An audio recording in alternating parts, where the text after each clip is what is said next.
நீங்கள் நினைத்ததை அடைய உதவும் மந்திர எழுத்துக்களை பற்றி தெரிஞ்சுக்கலாம்.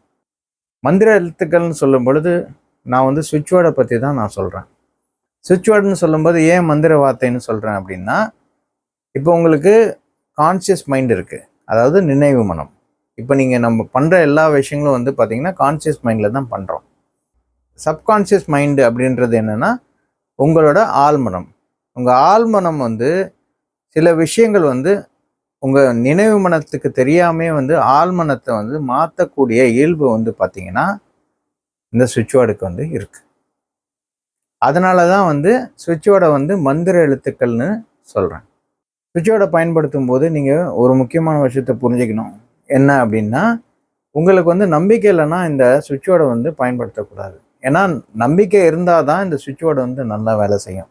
ஏன்னா நீங்கள் பகுத்தறிவில் நீங்கள் என்ன பண்ணுவீங்கன்னா, அந்த சுவிட்ச் வேர்டை பற்றி நிறைய ஆராய்ச்சிகள் பண்ணுவீங்க.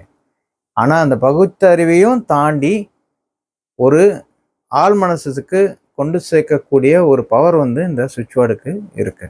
நன்றி, வணக்கம். உங்கள் நண்பன் எஸ். திருமணிகண்ணன், மனிதவள ஆலோசகர்.